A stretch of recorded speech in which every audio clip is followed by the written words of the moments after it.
kind and brave, that's our way. Nice to see you here today. Hello everybody.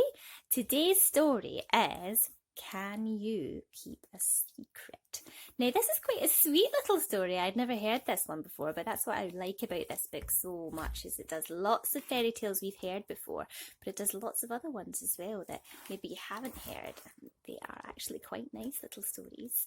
I have got City Llama with me, ready to read. Is everybody comfortable? Right, off we go. In the middle of the big green forest stood a little old house. In it lived a blacksmith and his 3 pretty daughters. Tansy, the eldest, was dark. Celandine, the second, was fair. Gabriella, the youngest, had hair as brown and glossy as a harvest moon and eyes as blue as cornflowers. But Tansy and Celandine were forever teasing her because she was so forgetful. "Watch the pot until we return," her father said as he and her 2 sisters set off to the market. And 5 minutes later, Gabriella was trying to remember what she'd been told to do. At last, she decided it must have been spinning. By the time the others came home, she had spun 10 skeins of wool. But oh dear, the stew was burnt. "You are the most forgetful girl that ever was," they scolded.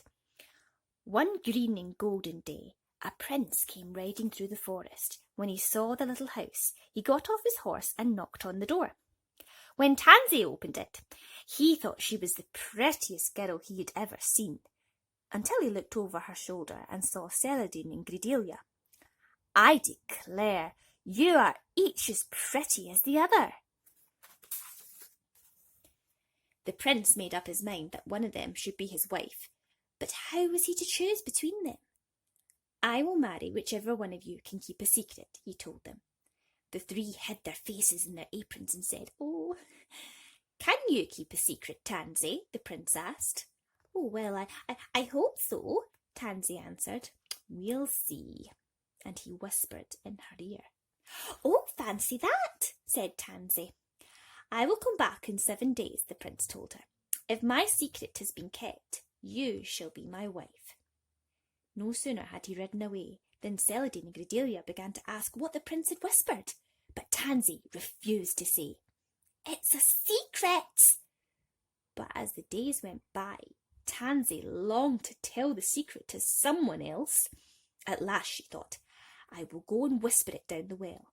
That's as good as telling someone, but it will stay as a secret." So off she went to the well, and leaning over the edge, she whispered the prince's secret aloud. "Ah, now I feel much better." On the 7th day, the prince came back. "Have you kept my secret, Tansy?" "Yes, indeed, your majesty." He asked Celandine and Gabriella, "Has she told you my secret?" No, she has not," they replied. So the prince held out his hand to Tansy. "Then you shall be my wife." But before he could say wife, in at the door hopped a little green frog. "Stop!" he croaked. "She told me. She came and whispered it into the well. I was at the bottom and I heard it." And there and then the frog croaked out the prince's secret. "There is a hole in the heel of your left sock."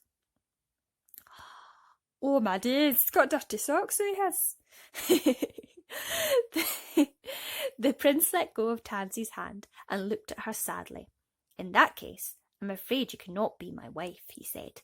Turning to Celandine, he asked, "Can you keep a secret?" What do you think, City Llama? Can Celandine keep a secret? Let's find out. "I think so, your majesty." "We'll see." And he whispered a new secret into her ear. "Well, I never did," cried Celandine. "If you keep my secret for a week, you shall be my wife." The minute he was out of sight, Tansy and Gabriella asked her what the prince had whispered, but Celandine would not tell. "It's a secret." But, oh dear, as the 7 days went by, the secret was more and more hard to keep. If only she could share it with someone. At last, she thought, I'll go and whisper it into the orchard. That's as good as telling someone, but it will stay a secret." So off she went into the orchard, where the tops of the trees were floating in pink and white blossom. She stood beneath a fruit tree and whispered the prince's secret out loud. "Ah, now I feel much better."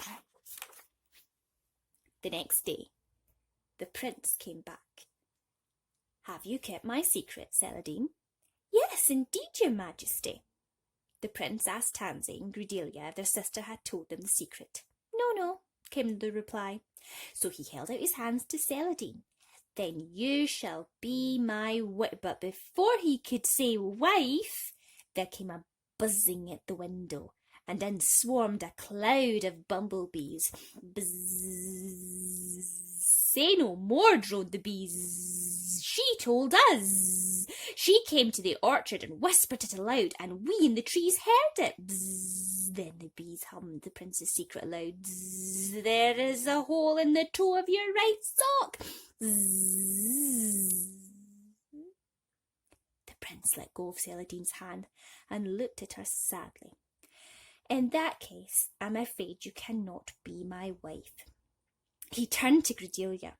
"Can you keep a secret?" I don't know, your majesty." "Let's see." And he whispered a third secret into her ear. "Well," exclaimed Cordelia. Then off the prince rode to his castle. Immediately, Tansy and Celandine cried, "Tell us what he said." But Cordelia shook her head and put her hands over her ears. "I can't." Now you remember how forgetful Cordelia was. Well, as the 7 days came and went, she grew sadder and sadder. "Oh, if only," she sighed, "if only I could remember it." But although she racked her brain, the prince's secret had gone in one ear and out the other. On the 7th day the prince came back. "Have you kept my secret?" "No, I haven't," she replied, because she was a very truthful girl. "I've lost it. I've clean forgotten it." "Forgotten it!" exclaimed the prince.